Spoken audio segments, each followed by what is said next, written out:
So mine is going to be the first thought. So when we came up Yeah. with this idea, I was sitting here thinking about like, all right, what do I want to go through?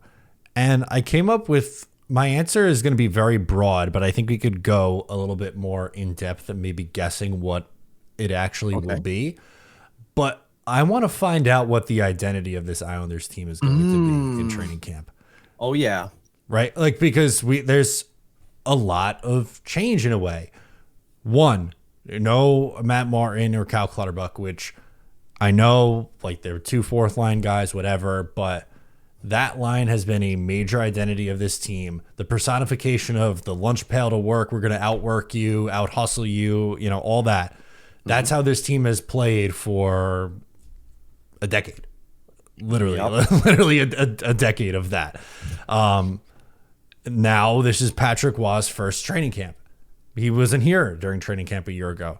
He kind of took over Lane Lambert's mess and was fixing it on the fly. So he had from early May to now to figure out with this team, what route am I going to take, and what is our identity going to be, and that's kind of what I want to see in training camp.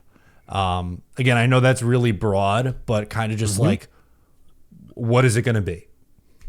Yeah, you're right. Like the identity will change within this franchise. Not necessarily. Well, yeah. I was going to say not because they got rid of Matt Martin and Cal Clutterbuck, but kind of. You're right, because Case Zeke is obviously a big part of that identity line for sure. The center is, the beating heart of that line, and he was definitely that, regardless of the position he played. But then you're taking 2/3 of that line away, who made up the more forechecky aspect, specifically the more physical aspect of that. That is now removed, so you can't rely on that line to be your identity line. And who's going to be on that line anyways? Like Hudson Fasching, maybe Simon Holmstrom, which that's like those are two younger guys. Not that Hudson Fasching is like super young. I think he's like 29 or 30 now, but it just different style of players. They're not going to have, in Matt Martin and Cal Clutterbuck's heyday, they were having 300 plus hit seasons. Like that. That's not going to be that line, and this team isn't going to be, playing that way. Are they? Not that they're ever going to crank it up and be like Colorado or Toronto or like any of these teams that push like so much offensively, or Carolina, somebody like that. But do they just lean into it even more and go full grind it out? I don't think they're going to. I think Patrick Roy was trying to get away from that a little bit. I think with some of the moves they made, not bringing back those two guys, bringing in Anthony Duclair, I think they're getting away from it. And just how far away from it are they going, and what's the message is essentially what I want to see. Yeah, because we can see it, right, of how they decide they want to play. But I'd also like to hear them conceptualize it in some sort of way, because you have to know that they are having these discussions or have already had them, right? I'm sure at this point, Patrick Roy has the identity that he wants his team to play, as does Lou Lamoriello. Those conversations have clearly happened, even probably as early as when Patrick Roy was hired by Lou Lamoriello. Like, this is the identity we want to go to. Maybe they have not achieved that fully this year in terms of the personnel they brought on to adhere to that, but those discussions have happened. So they've got to have some sort of model or some way, some elevator pitch that they have to then communicate to the players, which at some point will be communicated to us. And I'm like you, really looking forward to hearing what that is. Your elevator pitch to not only the players but to the fans on how we plan on playing. Because you're right, they can't go like, we're going to just do the same thing again. You can't, man. You don't have the lineup for it. You just don't. Like, for all of their flaws in terms of their play with Matt, in respect to Matt Martin, Cal Clutterbuck, they may not have been good at other things, but they were great at certain things. Great. The players that they have stepping into those roles aren't like that. Simon Holmstrom, Hudson Fasching, Kyle McLean, you name the list of probable fourth line players that are going to line up there. None of them are great at one of those things. And I know I didn't list Matt Simtipikov, even though it was like right in there, but we're full on Calder. He's winning the Calder with 50 plus points. So I'm excluding him because he is great at like basically the Cal Clutterbuck side of things. But the other guys aren't. So you can't say that they would derive any identity from their play. They're just good at a lot of things, not great at one specific thing, right? They're like a jack of all trades, but a master of none, which wasn't the case with Cal Clutterbuck and Matt Martin. They're very much the master of this type of play, which is why you could create an identity out of it. You don't have the guys like that on that fourth line specifically to create an identity off of. No.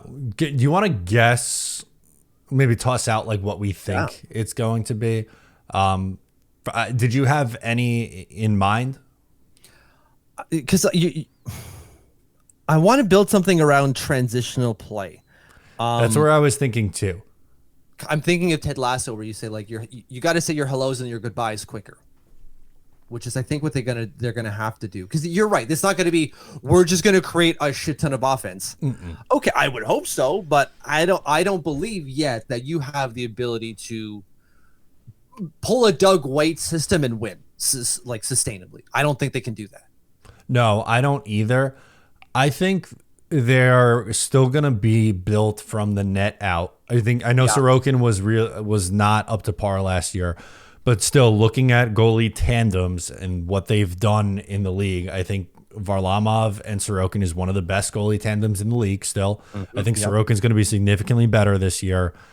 So I think that's going to be a major factor of it. And I think that their goal, I like that you pointed out the transition, because I think they want to transition from defense to offense faster. Not saying that they're going to be like high flying off the rush, but like they've struggled a lot getting the puck out of their own zone.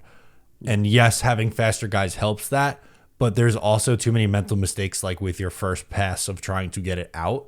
So I think they're just going to, so it goes back to transition, but I'm trying to articulate it, not necessarily with transition with speed and go on the rush and go full offense, but just, I don't know, a little better bit more decision making. Yeah, better decision making and getting like faster transitioning from defense to offense quicker, not necessarily flying off the rush offensively. Right, which is going to be a problem with certain players, Scott Mayfield, when it comes to that.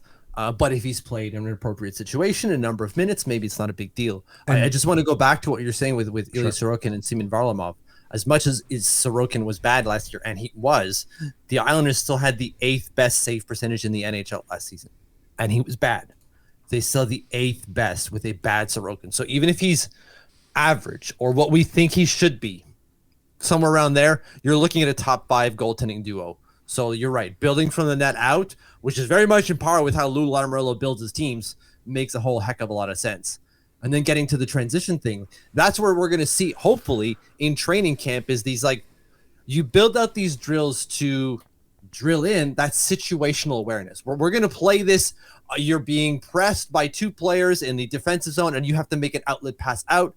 How do you make that decision? And it's going to be repetition. They have to do it like a bajillion times for it to become more natural for players to do it in that split second that they actually have in live game situations.